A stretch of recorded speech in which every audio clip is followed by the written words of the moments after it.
We are going to try. We are going to try this again. Holy cow. All right. So, and this is the new feed. This is the new feed. So, I don't know. I don't know what happened there. I don't know what happened, but for some reason the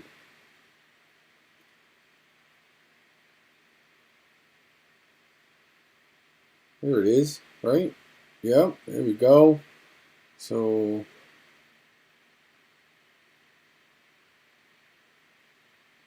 huh. Oh, hey, here's what it is. Well, welcome on in. Nice to see everybody here. I would like to welcome our newest subscriber, John Avery. Thank you, sir, for hitting that subscribe button. We are working really, really hard, trying to get our subscribers up, and hit that. I think we're Can Friday Toy Drive Stream Edition. And as you know, on our tin can streams here, there is one thing that we like to do, and that is to grab ourselves a beverage and participate in beverage partaking. What's up, Pierce? Nice to see you on Tom's stream over there. That's very cool. Yeah, man. Yeah, that's very, very cool. So I kind of got, I think I got both chats up here going. So it is nice to see everybody. I will post that pinned link in a minute. But first of all, we're going to start the night off right. So everybody stand by for 2 seconds as I come over here to my magic little box, and we are going to get days number 7, which is here, and 1, 2, and 3, and number 8. So days 7 and 8 out of the Advent box. Oh, and one which I've already had once, and one which is new to me. So this will be kind of cool. Yeah, I don't know what happened there, Gator. I don't know, man. It was, something happened. Streamlabs failed, and it only made my Facebook Live stay going, which was interesting. I'm not really sure why it did that. But it did it, and here we are. Nope, we are just getting rolling. So, we actually have 3 nights to get caught up on. So we're going to do at least 2. We have one which we've had before. So let's start the night off right. This is called the Holiday Ale. It's Beer de Noël. So the night of beer. So this is from Two Roads. So we've had this before out of our beer box. It is, it's really good. It's only a 12-ounce can. There is some writing on the side. Here's to the road less traveled, in life and in beer, it says. And that's about all. It says holiday cheers from Two Roads. So this is brewed and bottled by Two Roads. It is 7.3% by volume. It is an ale, and if I remember correctly, I believe this is a pale ale, if I am not mistaken. So, hello everybody, welcome on in. Nice to see everybody rolling on in. I hope everybody has had a good Friday here. I was going to stream over the last couple of days. Unfortunately, as I mentioned the other day, our big guy Thor, he took his final journey home. So that was a couple of days back, and we are trying to adjust to the newness that is in the house. So Kathy Cabasiris. Oh my gosh, Kathy. Hello over on Facebook. Hi, Kathy. So yeah, so that was Wednesday was a tough day, and today's not any easier, but every day's a new learning experience when it comes to that, because he's been around longer than the influencer. He would have been 11 in March, but it was time. He was giving us the signals, and I pushed. He had a huge mass, which we surmised was more than likely bone cancer. So it was definitely it was time, but it was a good ride for him. He was the best dog I've ever owned. I mean, it was incredible. If you ever got to meet him in real life, he was definitely a people dog, and so laid back. I mean, so laid back. Stella walked down the side of him one night on the couch. He didn't even flinch. So, that was very, very cool. But without further ado, here's to the holidays. We'll have a drink for Thor tonight. And cheers. Smells really good. Oh, and that's a good ale. That is a really good ale. You guys want to see what it looks like? You know what I should do is I should get a clear mug. We will grab this one. How about this? That way you guys can see exactly what is going on here. So this is definitely a maltier ale. So there it is. So hopefully, I think I have a couple of people I work with that like to ninja. So hopefully they won't give me too much of a hard time. Yes, I do like the hops right on my tongue, right in the middle. Oh my gosh, who else is out here? Oh, look at this. Joe Nadu, what is happening? Nice to see you, sir. Cheers to you. I hope your day and your week went well. This is good, man. So this holiday ale from Two Roads is really reminds me of the style that I like to brew here at my house, which is it's not really. I mean, it looks dark on the screen. It's not too dark, but it's it's got a malty base to it. The hops are not really strong, which is awesome. We don't, not too much, not too much in the way of hops, but I do have a special treat though. I think I may try in a little bit. Somebody I work with recently took a trip, and they came back with some Finnish vodka. I was able to score, and I've yet to open that, and I don't know. I don't know if I should. I might let it age a little bit more. It looks awesome. But so we are doing our toy drive, as some of you know. So you can shoot the QR code that's on the screen over.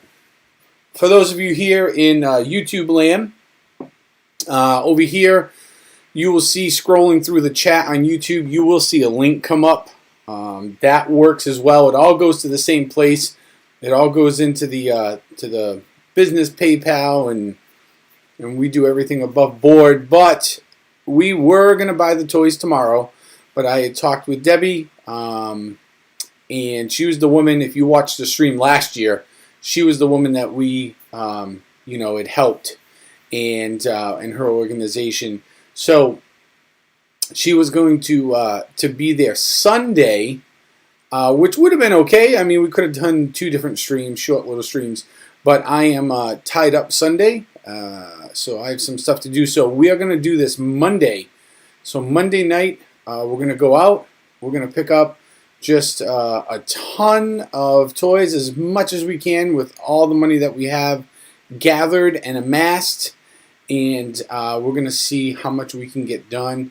Hopefully, working with some of our partners, we will be able to, help provide some families and some children with a happy holiday. So And that's the whole goal of this thing. And to John Avery, thank you for subscribing. So right before we started, I got a message, an alert saying I had a new subscriber, and I came and looked, and John Avery has subscribed. So welcome onto the club, sir. Nice to see you. And if you are out there, so I have like 2 devices going, so I'm kind of looking all over the place tonight. But if you are out there in Facebook land, do not be afraid to say hello. And if you are on Facebook, you want to come on over, you can always hop over to YouTube or vice versa. If you want to go one way or the other, either way is okay by me. Boy, that's real good. The next one we got coming up is a Pilsner by Rheingist, Cincy made. This must come out of Cincinnati. Yeah, it does. So that'll be a new one I've never tried before. But as we do when we are not in the middle of football season, did I try Fetch? I have not tried Fetch yet, Christina G. But welcome on in. So, one of the things we like to do here is we like to talk Disney World. We will be heading back to Disney World come April. So we are excited about that. I don't know. I have seen construction progress on Moana. I've got some family, friends, and contacts down there now that have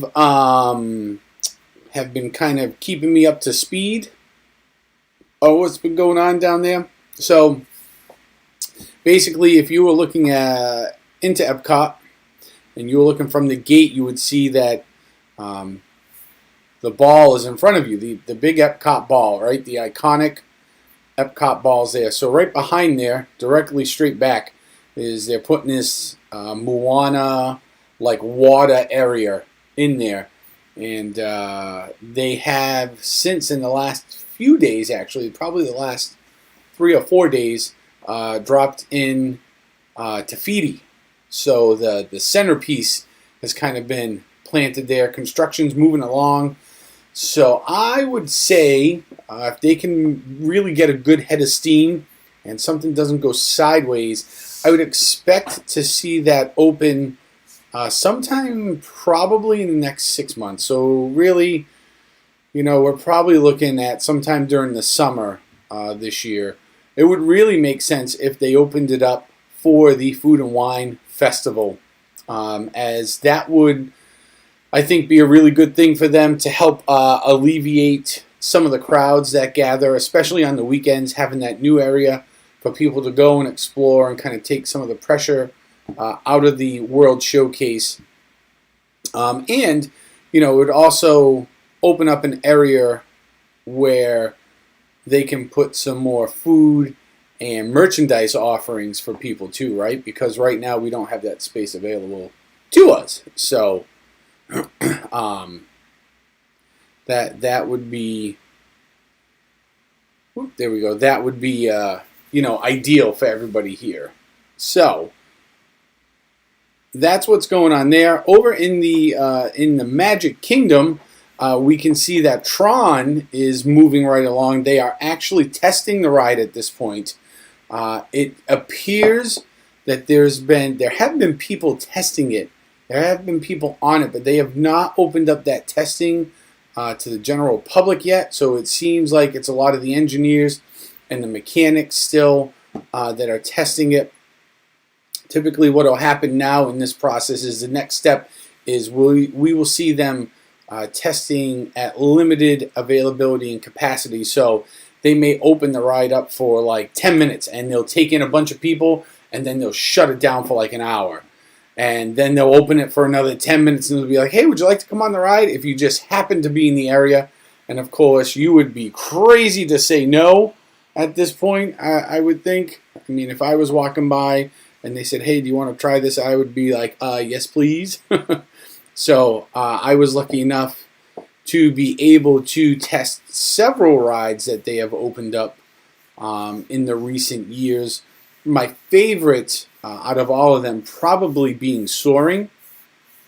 When they were testing that right before it opened, I was lucky enough to just get a spot as I was literally walking by. I saw it. There was nobody in line, and I saw a cast member standing over there. And people were just like walking around and walking by it like it didn't exist. And that's over inside. The entrance is inside the Land Pavilion, if you're familiar with Soarin' over in Epcot. And I walked up. I said, "So when are you guys testing the ride?" They're like, "You can come on right now if you'd like." I was like, "Yes, please." And I rode that thing 3 times because there was nobody waiting in line. Nobody knew it was open. They don't announce it. It just so happened I got lucky. But they ought to start that with Tron very, very shortly. The other thing in the Magic Kingdom is that the train should be running again very soon, because it appears that they have finished work on the tracks, and it seems like they're putting some of the finishing touches right now on the train. The train has been spotted at various times, typically either just before or just after closing. It's been spotted going around the Magic Kingdom, and so they're obviously testing that as well. So that's coming along, which is very, very exciting. We have some news over in Animal Kingdom, which is Animal Kingdom is slated to have some sort of expansion. The belief is that it's going to go into Dino Land, so do not be surprised if you see an overhaul of Dino Land coming, or some sort of attraction coming into that area, because they have a lot of land there that they're going to use. The nice thing about that is, well, yes, the dinosaur ride over there is awesome. Triceratops Spin is, hello, Caitlin. Triceratops Spin is really, really cool. I do think a better use of that would probably be putting one of their animal-based movies probably over there and a ride to go along with it. They'll probably reskin like Triceratops Spin to something that says like, yes, we are talking Disney, just a little bit. So it would make sense for them to reskin that ride. Zootopia would make sense. We've heard rumors of maybe Coco going in over at Animal Kingdom. Coco doesn't make sense to me there. Coco would be better suited for probably an Epcot.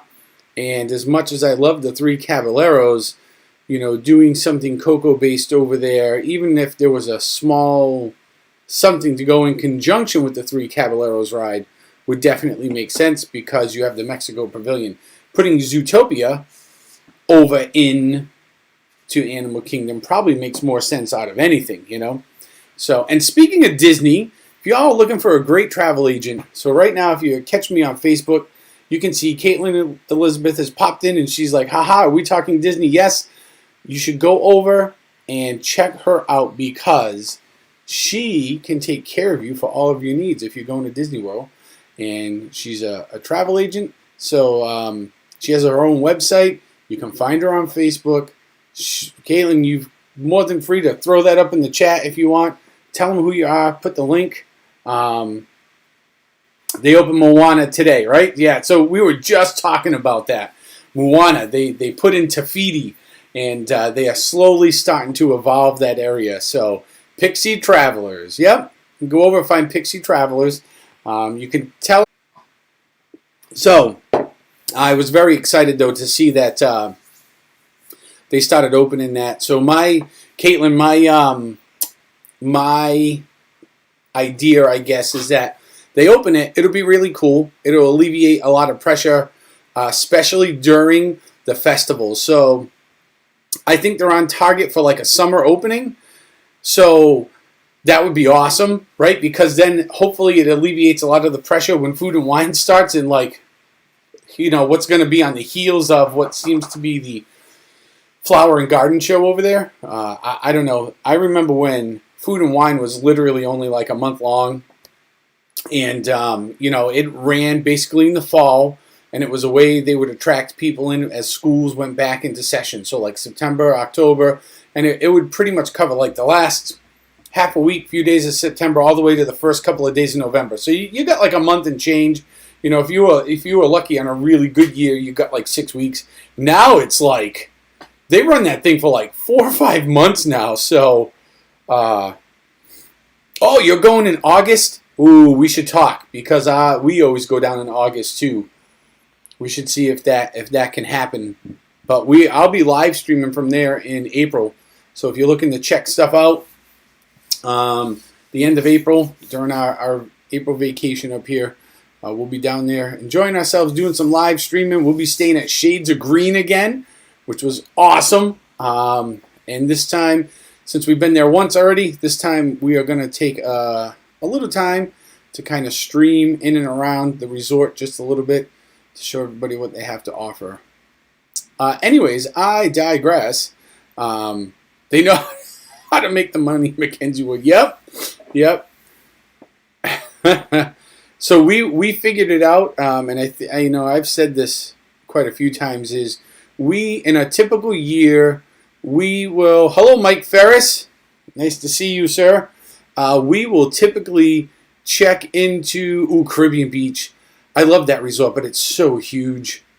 We check into a resort 3 times within 370 days. So that's kind of our battle rhythm, I guess. Is every 370 days we are checking into a resort for either a 4 or 6 night stay, somewhere in there, 3 times. So Caribbean Beach, I love. So she's over here on Facebook. For those of you that have not found her yet, head over to Facebook, look her up, Pixie Travelers, give her a like. But staying at Caribbean Beach, so I've stayed there a couple of times. I liked it, but it was huge. Such a big resort. It's actually the largest resort on property, like in terms of land mass. So if you're gonna go down there, definitely have to make sure you bring your running shoes with you, because man, you are gonna be doing some walking.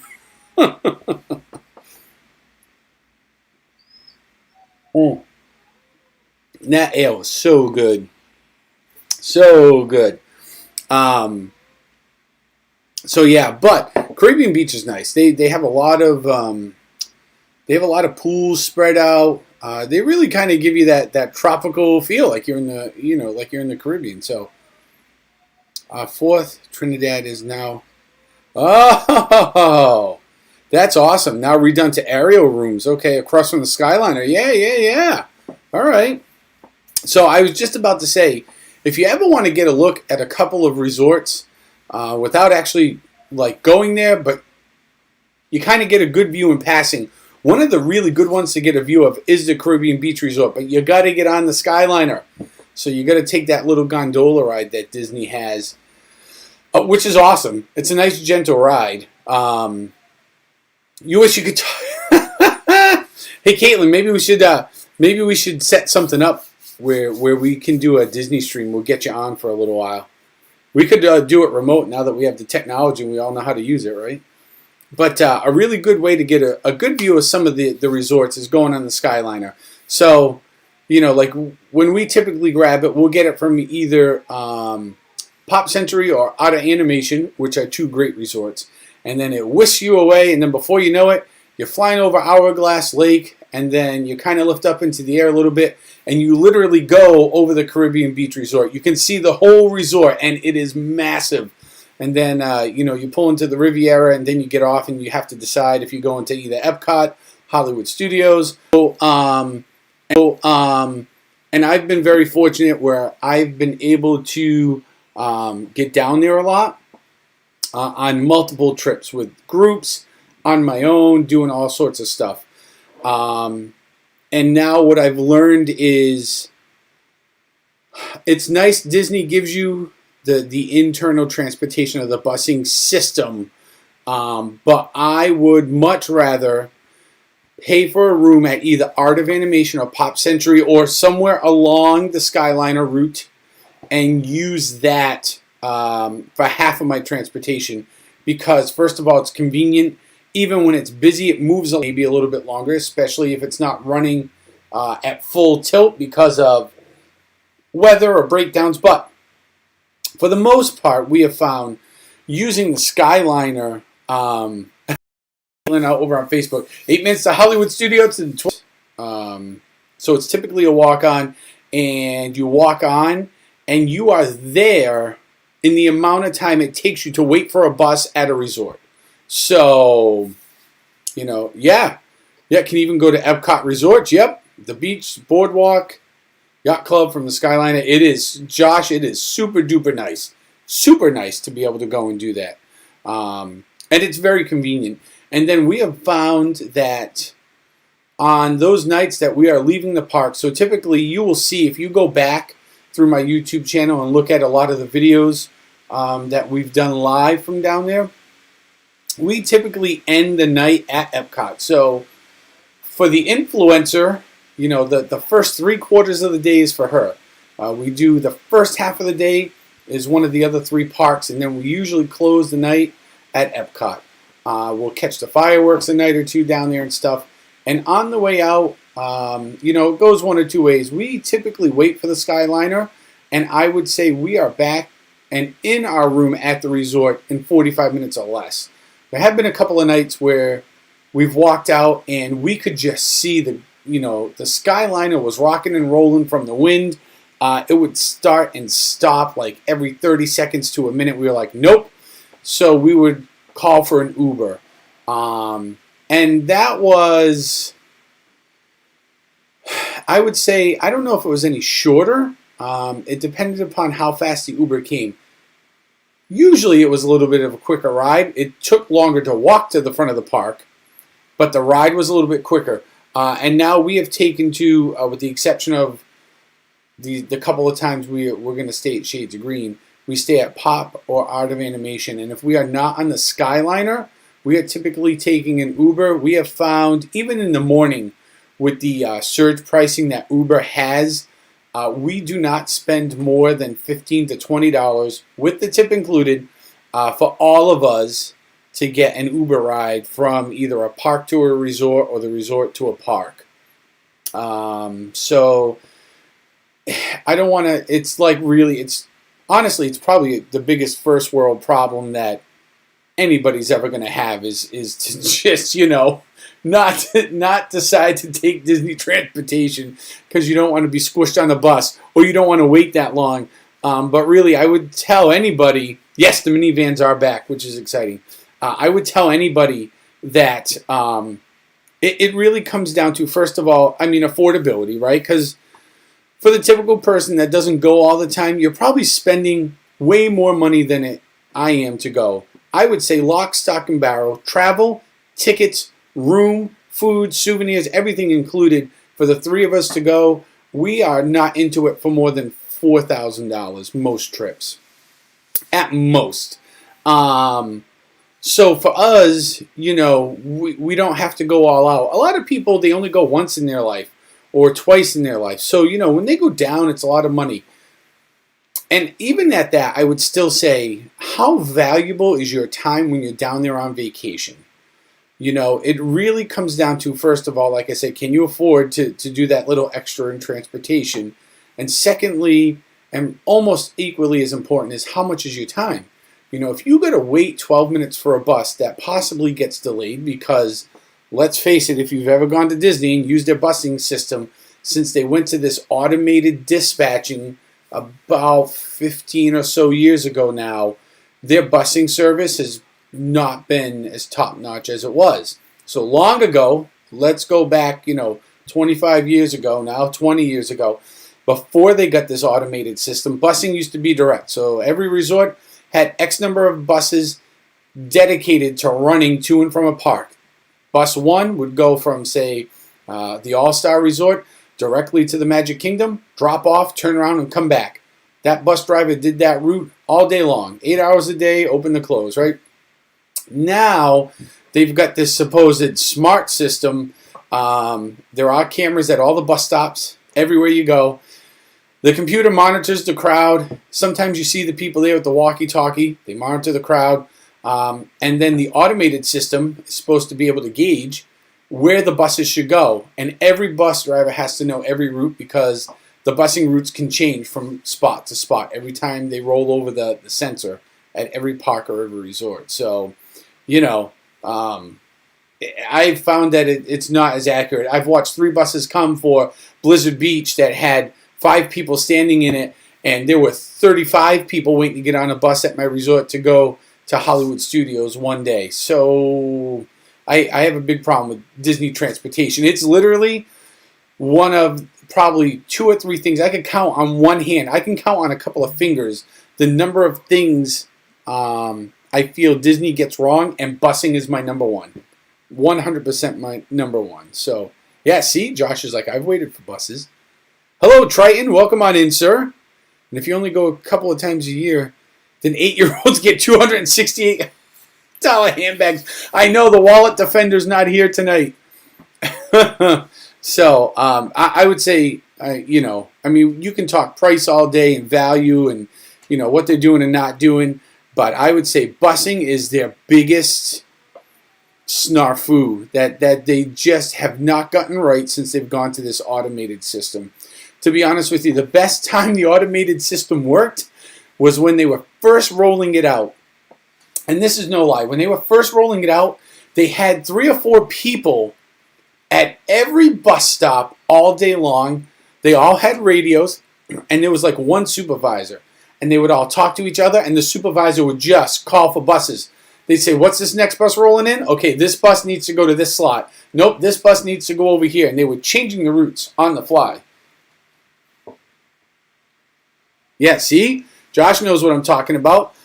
He says it happens all the time. The same resorts keep getting the same buses, and the one with the huge line gets nothing. It is just a huge flaw that they have not, they unfortunately just haven't straightened out, I do hope now that Bob Iger has returned, maybe we'll see annual passes again.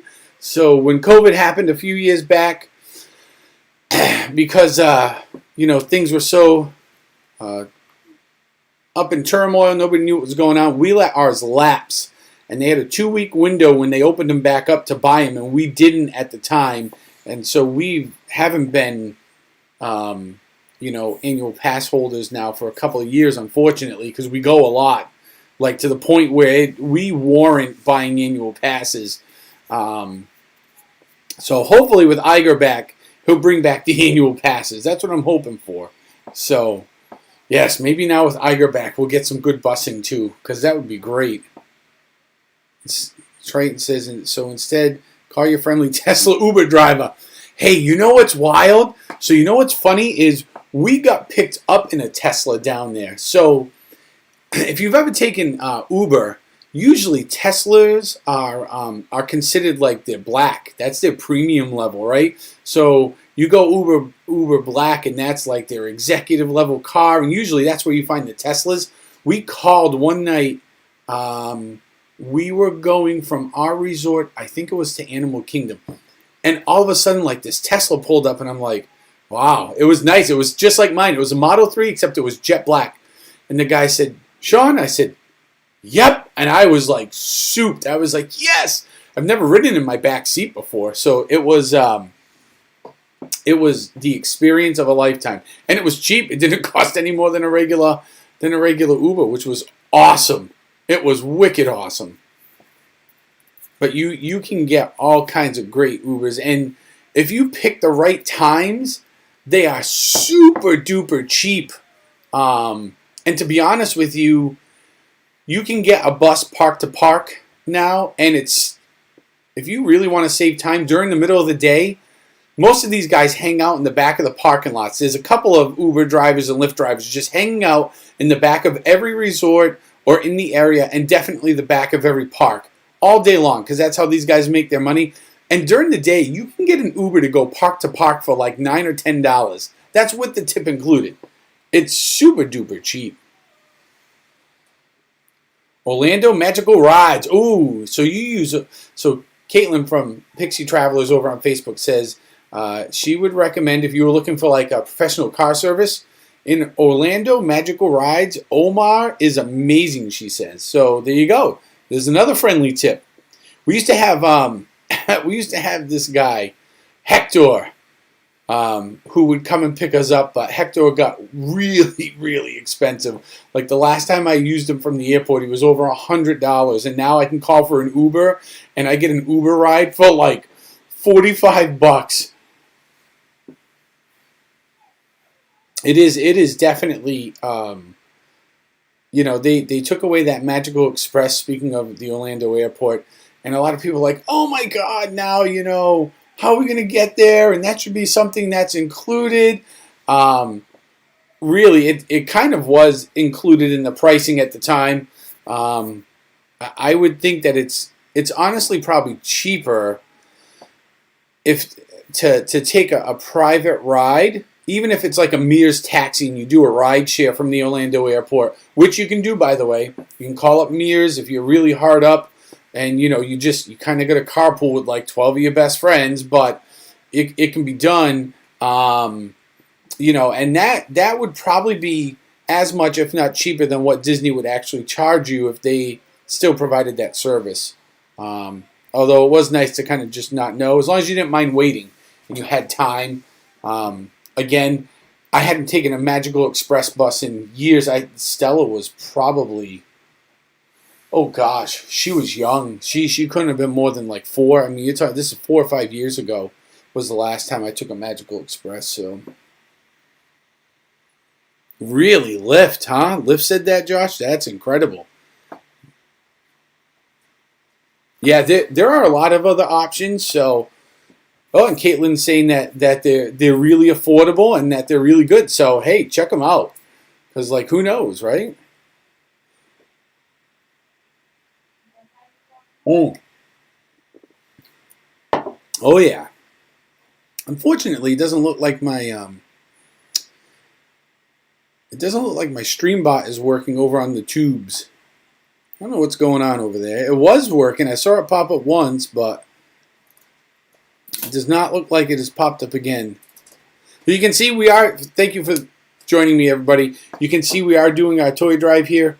If you want to participate in the toy drive, you can shoot the QR code down in the corner. It will direct you to PayPal. It will direct you to the business PayPal. You can hit me up there. And what we're going to do is we were supposed to go out and do a live toy buying stream tomorrow, but plans kind of changed with who we're doing this for. We're doing this for Citizens in Taunton. Last year we did it on a whim. We actually we did like $1,500 last year in about 3.5 weeks. So we are definitely well behind where we need to be, but we will use every little bit that we have. And do what we can with it. So we're going to do that again. We'll go and talk with Debbie. She's the one that runs the toy drive down at CFC. But what we're going to do is instead of tomorrow doing the toy buying, we're going to do it Monday evening. There were some schedule conflicts that came up. So we're going to push it back just a couple of days, which is great. Because that means we'll just get a couple of more opportunities. We're going to take, hey, listen, if 300's where it's at this year, that's great, because I'll tell you what, with like inflation and the prices going up, everything's crazy. So people are hard up for money, man. But we do appreciate everybody being here. I just appreciate all the support. So, hey, Kyle Medeiros, welcome on in. Carrie Ann Sylvia, how are you doing? Welcome on in from Facebook land, everybody. Yeah, 129. Yeah. Oh, it's 4 a.m. Ouch, that's 4 a.m.'s early. Oh, there we go. Streamlabs has decided to kick in. Here we are. Can you send me link? Oh, yes, Caitlin, I'll send that over to you. Sure. Yeah, absolutely. I'll shoot you a message. Oops, there we go. So yeah, hello everybody. So we are hitting a lot of different social outlets tonight. We are here live on YouTube and over on Facebook. So you could be in either chat. I have 2 different chats going right now. Both of them are active. It's nice to see everybody here. That's awesome. We try to get on and do a live stream for those of you that have never watched or have only watched once or twice. I try to get at least 1 stream a week. Now it's during football season, and I typically hit every Patriots game.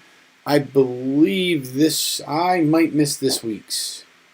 I got to see what time they start, but I think I'm going to miss this week's because I have some other stuff, we'll say, I'm doing.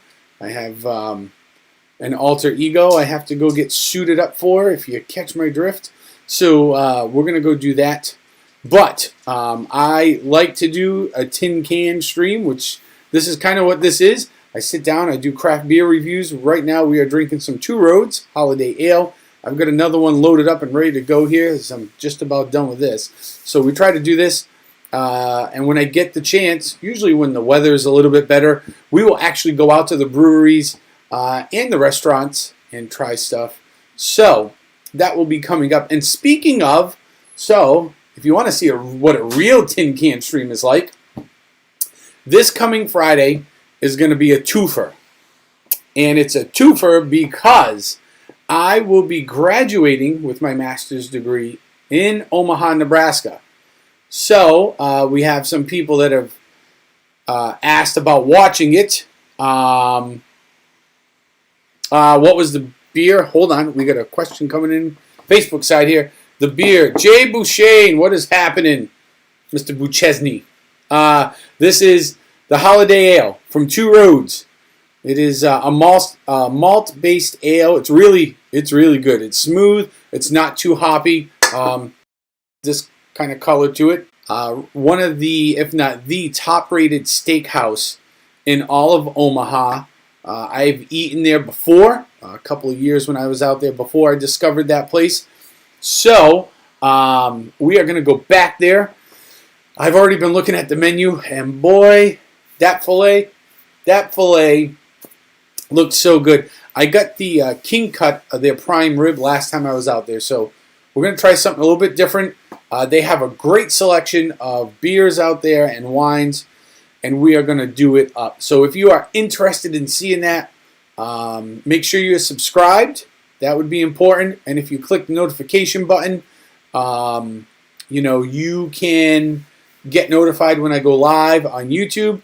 I think for that Friday, I'll probably try to hit both YouTube and Facebook again, very much like I'm doing now. So everybody can, everybody can use their preferred platform for both of those. And that's going to be really cool. So next week's going to be a busy week. We're going to do the toy buy-in stream and delivery on Monday. And then, tailoring in on the end of the week, on the Friday, we'll have the two streams. And if we are lucky and I can squeeze it in on Wednesday, I'll probably do a tin can stream Wednesday night. So, yeah, Dallas, you're blue in the chat. Hello, Alexander. Welcome on in. Hello, everybody out in Facebook land. Nice to see you all there. Jay, the hops on this one, definitely in the back of the tongue, man. Definitely in the back of the tongue.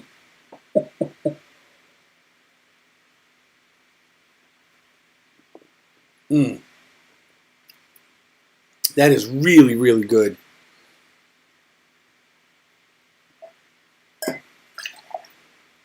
I got Fetch, Christina. I have not tried it yet. So this is a really incredible app called Fetch. And I guess when you enter your receipts into it, you earn points and stuff. And then you can redeem them for money off at a bunch of local retailers and stuff. So tomorrow's project, we have somebody on Facebook over here. Dallas is saying project tomorrow is shortbread cookies. Jamie Medeiros, welcome in. All right, so that was a good beer. That was beer number one. Beer